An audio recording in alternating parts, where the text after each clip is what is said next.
గీత దాటితే కటకటాలు పాలవుతారని హోంమంత్రి అనిత హెచ్చరించారు. గతంలో వైసీపీ అధినేత జగన్ పుట్టినరోజు వేడుకల్లో వేట కొడవళ్లతో కేక్ కట్ చేసిన తీరుపై ఆమె ఆగ్రహం వ్యక్తం చేశారు. ప్రపంచంలో ఎక్కడైనా పుట్టినరోజు కేక్లను వేట కొడవళ్లు, తల్వార్లతో కట్ చేస్తారా అంటూ ప్రశ్నించారు.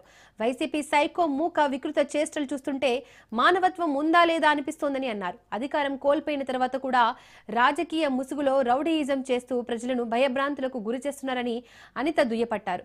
గర్భిణిని దాడి చేసిన కేసులో నీచుడిని అరెస్ట్ చేస్తే జనసేన కార్యకర్త అని మరో విష ప్రచారం చేస్తున్నారన్న హోంమంత్రి అనిత, చట్టాన్ని అతిక్రమిస్తే ఎవరినైనా సరే కటకటాల వెనక్కి నెట్టడానికి ప్రభుత్వం సిద్ధంగా ఉందని స్పష్టం చేశారు.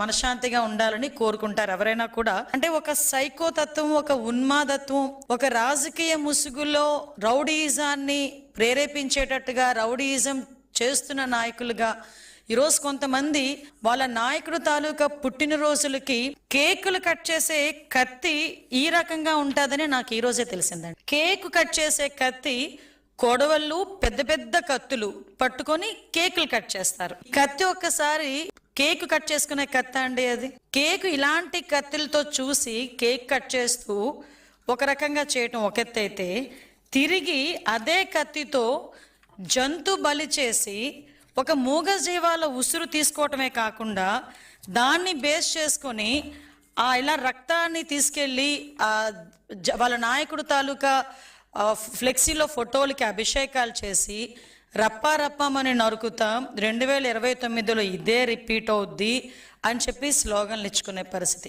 అంటే దీన్ని చూస్తూ ఉంటే మానవత్వం ఎటు